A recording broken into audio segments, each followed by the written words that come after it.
But the saving grace was Bill calling and saying, you know, Camille and I see what you're doing, which of course he didn't want me to publicize, and we'll support you. If they try to mess with you, we'll put you on our shadow legal staff, and you won't miss a financial beat.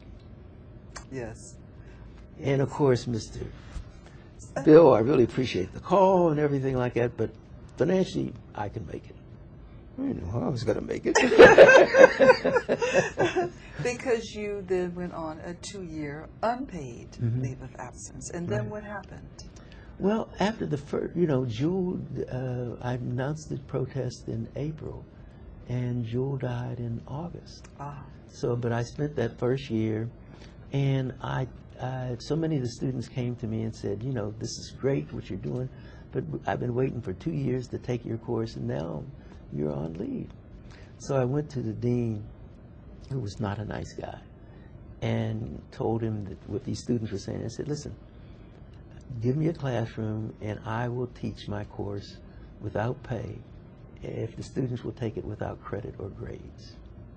And he finally kind of reluctantly said, okay.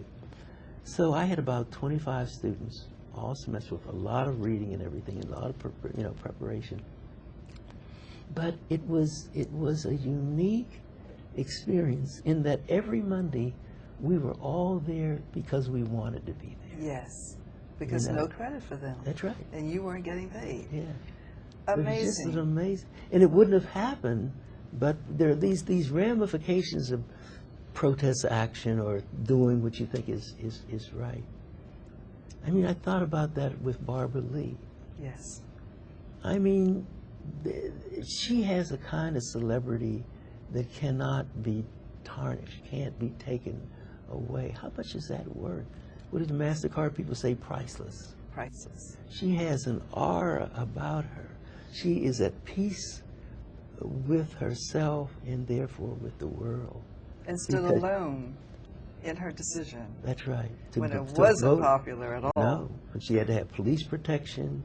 The Democrats ran somebody against her. She was the only one who voted against that first resolution. Only one in all of them. That's right. That's right.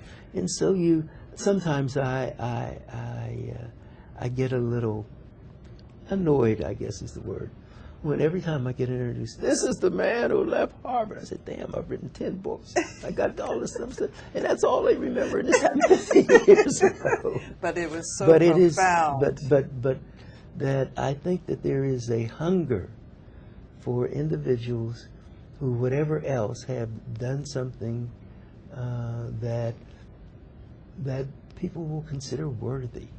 But at that time, for you, Professor Bell, this was no money. You didn't receive any money. You were the students didn't receive credit for the class that you taught. Your wife was seriously ill, but you kept going because you believed in what you were doing. Is that right? Yeah, but that was the driving factor. I think one of the arguments about not running up your credit card is that you have a little. You're not living. You know, I'm a professional. I don't have to live from payday to payday. And then Bill Cosby's, one of the producers, called and said, we want you to be a consultant because Claire is supposed to be a lawyer, but she spends most of her time in the kitchen and the bedroom. You know? Yes. So I said, oh, I'd be glad to, make some suggestions. And so she said, well, how much money do you want to make? I said, well, I don't know, whatever you want.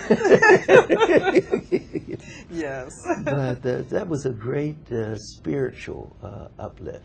And then Peter Gomes, who you really should get in touch. He's a wonderful man. And I was talking to him, and he said, Derrick, how are you going to support yourself? And I said, Peter, how could you ask that? Consider the lilies. They neither toil nor spin. And Solomon in all his array was never arrayed as one of these. He said, yeah, Derrick, but you know goddamn Lily. That's clear. And but they had this one very fancy lectureship, a 2-day lectureship, and he offered that to me, and I think that was $5,000 or something. So, within a lecture here and a lecture there.